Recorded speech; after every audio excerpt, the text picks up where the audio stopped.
ಮತ್ತೊಂದು ಅಪ್ಡೇಟ್ ಲಭ್ಯವಾಗ್ತಾ ಇದೆ. ಇದೇ ವಿಚಾರಕ್ಕೆ ಸಂಬಂಧಪಟ್ಟಂತೆ ಕೆಎಸ್ಸಿಎ ಆರ್ಸಿಬಿ ಡಿಎನ್ಎ ಸಂಸ್ಥೆಯ ಕೆಲ ಮುಖ್ಯಸ್ಥರನ್ನ ಅರೆಸ್ಟ್ ಮಾಡಿರುವ ವಿಚಾರಕ್ಕೆ ಸಂಬಂಧಪಟ್ಟಂತೆ ಗೃಹ ಸಚಿವ ಡಾಕ್ಟರ್ ಜಿ ಪರಮೇಶ್ವರ್ ಭೇಟಿ ಮಾಡಿದ ನೂತನ ಕಮಿಷನರ್. ಗೃಹ ಸಚಿವರಿಗೆ ಮಾಹಿತಿ ಕೊಟ್ಟಿದ್ದಾರೆ ಸೀಮಂತ್ ಕುಮಾರ್ ಸಿಂಗ್. ನೂತನ ಕಮಿಷನರ್ ತನಿಖಾ ಬೆಳವಣಿಗೆಗಳ ಬಗ್ಗೆ ಮಾಹಿತಿಯನ್ನ ನೀಡಿದ್ದಾರೆ ಕಮಿಷನರ್ ಅನ್ನೋದರ ಡೀಟೇಲ್ ಸಿಗ್ತಾ ಇದೆ. ಕೆಎಸ್ಸಿಎ ಆರ್ಸಿಬಿ ಡಿಎನ್ಎ ಕರ್ನಾಟಕ ರಾಜ್ಯ ಕ್ರಿಕೆಟ್ ಸಂಸ್ಥೆ, ಡಿಎನ್ಎ ಒಂದು ಈವೆಂಟ್ ಮ್ಯಾನೇಜ್ಮೆಂಟ್ ನ ಖಾಸಗಿ ಸಂಸ್ಥೆ, ಮತ್ತೊಂದು ಕಡೆ ಆರ್ಸಿಬಿ. ಇದಕ್ಕೆ ಸಂಬಂಧಪಟ್ಟಂತಹ ಕೆಲವರನ್ನ ಬಂಧಿಸಿದ್ದಾರಲ್ಲ ಈಗ ಪೊಲೀಸರು. ಅದಕ್ಕೆ ಸಂಬಂಧಪಟ್ಟಂತೆ ನೂತನ ಪೊಲೀಸ್ ಆಯುಕ್ತ ಕಮಿಷನರ್ ಸೀಮಂತ್ ಕುಮಾರ್ ಸಿಂಗ್ ಗೃಹ ಸಚಿವರನ್ನ ಭೇಟಿಯಾಗಿ ಯಾರನ್ನೆಲ್ಲ ಬಂಧಿಸಲಾಗಿದೆ, ತನಿಖೆ ಯಾವ ರೀತಿ ಸಾಗ್ತಾ ಇದೆ, ಯಾವ್ಯಾವ ಆಯಾಮಗಳು ಸಾಗ್ತಾ ಇದೆ, ಎಲ್ಲಾ ವಿಚಾರಕ್ಕೆ ಸಂಬಂಧಪಟ್ಟಂತೆ ಇಂಚಿಂಚು ಮಾಹಿತಿಯನ್ನ ಕೂಡ ಗೃಹ ಸಚಿವ ಡಾಕ್ಟರ್ ಜಿ ಪರಮೇಶ್ವರ್ ಅವ್ರನ್ನ ಭೇಟಿ ಮಾಡುವ ಮೂಲಕ ಮಾಹಿತಿ ಕೊಟ್ಟಿದ್ದಾರೆ ಅನ್ನೋದರ ಡೀಟೇಲ್ ಸದ್ಯ ಸಿಗ್ತಾ ಇದೆ.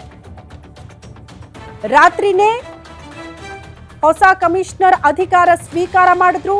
ಬೆಳಗ್ಗೆ ಇದ್ದಂಗೆ ಹಲವು ಬೆಳವಣಿಗೆಗಳಾಗ್ತಾ ಇದೆ. 3 ಸಂಸ್ಥೆಗಳಿಗೆ ಸಂಬಂಧಪಟ್ಟಂತೆ ಪ್ರಮುಖರನ್ನ ಬಂಧಿಸಲಾಗಿದೆ. ಈ ಎಲ್ಲಾ ವಿಚಾರಕ್ಕೆ ಸಂಬಂಧಪಟ್ಟಂತೆ ಗೃಹ ಸಚಿವರಿಗೆ ಈಗ ಸೀಮಂತ್ ಕುಮಾರ್ ಸಿಂಗ್ ಹೊಸ ಕಮಿಷನರ್ ಮಾಹಿತಿ ಕೊಟ್ಟಿದ್ದಾರೆ ಭೇಟಿಯಾದಂತಹ ಸಂದರ್ಭದಲ್ಲಿ ಅನ್ನೋದರ ಡೀಟೇಲ್ ಸದ್ಯ ಸಿಗ್ತಾ ಇದೆ. ಸಹಜವಾಗಿ ಈಗ ಒಂದು ಸ್ಪಷ್ಟ ಚಿತ್ರಣ ಈ ಘಟನೆಗೆ ಸಂಬಂಧಪಟ್ಟಂತೆ ಸಿಗ್ತಾ ಹೋಗ್ತಾ ಇದೆ. ಗೃಹ ಸಚಿವರು ಹೇಳಿದ್ರು, ಸ್ಪಷ್ಟೀಕರಣ ಕೊಟ್ಟರು, ಅನುಮತಿಯನ್ನ ನಿರಾಕರಿಸಲಾಗಿತ್ತು. ವಿಕ್ಟರಿ ಪರೇಡ್ಗೆ ಅವಕಾಶ ಇರಲಿಲ್ಲ ಭದ್ರತೆಯ ದೃಷ್ಟಿಯಿಂದ. ಅದನ್ನ ಮೀರಿ ಕೂಡ ಈ 3 ಸಂಸ್ಥೆಗಳು ಕೂಡ ಕಾರ್ಯಕ್ರಮದ ಆಯೋಜನೆ ಮಾಡುತ್ತೆ. ಆರ್ಸಿಬಿ ಅಭಿಮಾನಿಗಳಲ್ಲಿ ಗೊಂದಲ ಸೃಷ್ಟಿ ಮಾಡುತ್ತೆ. ವಿಕ್ಟರಿ ಪರೇಡ್ ಇರುತ್ತೆ ಅನ್ನುವಂತಹ ಪೋಸ್ಟ್, ಉಚಿತ ಟಿಕೆಟ್ಗಳನ್ನ ನೀಡಲಾಗುತ್ತೆ ಅನ್ನುವಂತಹ ಪೋಸ್ಟ್, ಅದರ ಅಣತಿಯಂತೆ ಡಿಎನ್ಎ ಕೂಡ ವ್ಯವಸ್ಥೆ ಮಾಡಿಕೊಂಡಿತ್ತು. ಕೆಎಸ್ಸಿಎ ಅದ್ಯಾವುದಕ್ಕೂ ಕೂಡ ಸಿದ್ಧತೆ ಮಾಡಿಕೊಂಡಿರಲಿಲ್ಲ ಅನ್ನೋದು ಮೇಲ್ನೋಟಕ್ಕೆ ಸ್ಪಷ್ಟವಾಗಿತ್ತು. ಕಾರಣ ಲಕ್ಷ ಜನ ಸೇರ್ತಾರೆ ಅನ್ನುವಂತಹ ಚಿಕ್ಕ ಸುಳಿವು ಕೂಡ ಕೆಎಸ್ಸಿಎಗೆ ಇರಲಿಲ್ವಾ? ಸೊ 3 ಸಂಸ್ಥೆಗಳಲ್ಲೂ ಕೂಡ ಸಹಜವಾಗಿ ಈ ವಿಚಾರಕ್ಕೆ ಸಂಬಂಧಪಟ್ಟಂತೆ, ಕಾರ್ಯಕ್ರಮದ ಆಯೋಜನೆಗೆ ಸಂಬಂಧಪಟ್ಟಂತೆ ಸರಿಯಾಗಿ ಮಾಹಿತಿ ಇರಲಿಲ್ಲ. ಸರಿಯಾಗಿ ಮಾಹಿತಿ ಇಲ್ಲದಿದ್ರೂ ಕೂಡ ಕಾರ್ಯಕ್ರಮ ಮಾಡ್ತೀವಿ ಅಂತ ಹೊರಟಿದ್ಯಾಕೆ?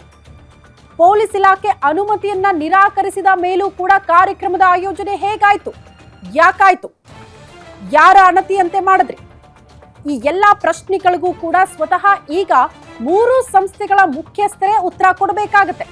ಆ ನಿಟ್ಟಿನಲ್ಲೇ ಕೆಲವರ ಬಂಧನ, ತನಿಖೆಯನ್ನ ಚುರುಕುಗೊಳಿಸಲಾಗಿದೆ, ಕೆಲವರನ್ನ ವಿಚಾರಣೆಗೆ ಒಳಪಡಿಸಲಾಗಿದೆ.